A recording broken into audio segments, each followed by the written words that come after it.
Lesson 7.2, looking at quadratic graphs. A linear equation is of the form y equals 3x plus 5. There are no exponents on the variables, and the graph is a straight line. So neither of the variables contain an exponent. Equations containing exponents on variables do not graph as a straight line. These equations contain curves. Equations with an exponent of 2 on the x variable are known as quadratic equations, and these graphs will be shaped similarly to the following.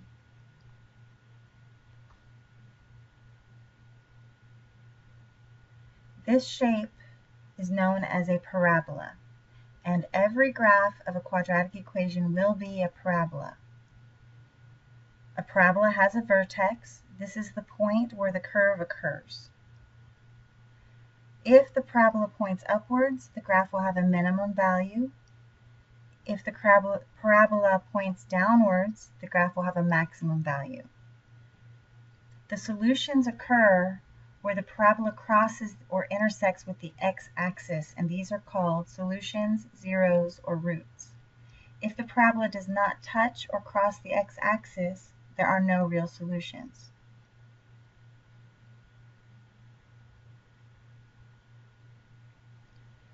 This is the graph of y equals x squared. It is the most basic form of a quadratic equation, and we call it the parent function. Nothing has been done to the x squared, so you have a very basic graph. And if we plug in point 0, we get y is equal to 0 squared, so 0, 0, and that gives us our vertex. If we plug in the point 1, we get 1 squared, so 1, 1. If we plug in negative 1, we get negative 1 squared, so negative 1, positive 1. 2 gives us 4. Negative 2 gives us 4. Any other quadratic equation will be a variation of this parent function. Something will have changed. It will become upside down. It can become fatter. It can become skinnier. It can be moved anywhere else on the coordinate plane. Parabolas are symmetrical. If you have symmetry, that means that both sides of the parabola are the same. They are mirror images of each other. Here, 1, 1, 4, 4. Symmetrical figures have what's called a line of symmetry. This is the line that cuts the parabola in half. And if you fold the parabola in half, the two halves will match up and the lines will cover each other. Now, a parabola is always the same distance on either side from the line of symmetry. Here we're 1 point or 1 space, here we're 2 spaces, etc.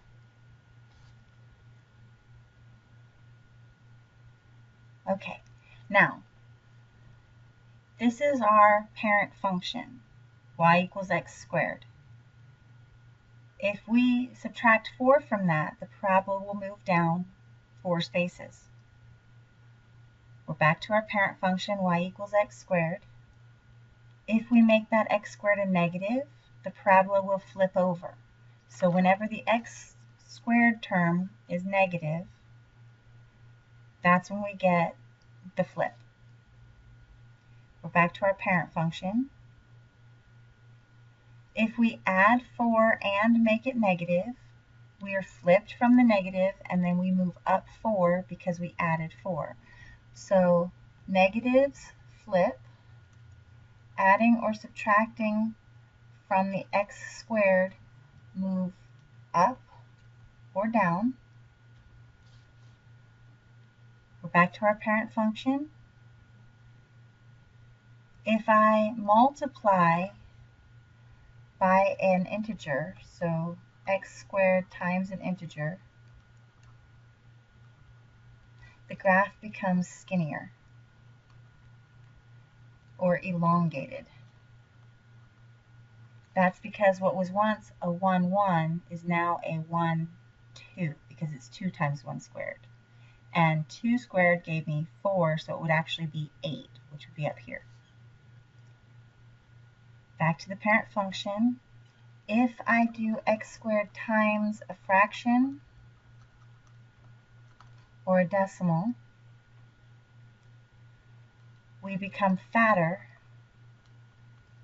or compressed. That is because what was once 1 squared was 1, it's now 1/2. And 2 was once 4. This isn't accurate. It should be here too. But you get the idea. It compresses. And then we're back to our parent function. Now we can identify the vertex and the minimum or maximum of a parabola. Our vertex is the point where the parabola curves. This will be our vertex. This is the point 0, -5. And because the parabola opens upwards, this is a minimum. We have no maximum because these arrows indicate that we'll continue to go up forever in the y direction. On the second example, our vertex is 0, 1, 2. This point right here, and this is a minimum because we're opening upwards. Then we have the point 2, 0. Again, we're having a minimum. This time we have the point 0, 1, 2, 3, 4.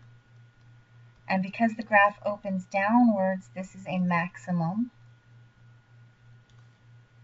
Here I have the point 3, 2 as my vertex. And we're opening upwards, so this is a minimum. And here, and in between, that's a 2 and that's a 4, so I'm going to say this is a -3. -3, and then 4, we'll say 5. And because the graph opens downwards, we have a maximum.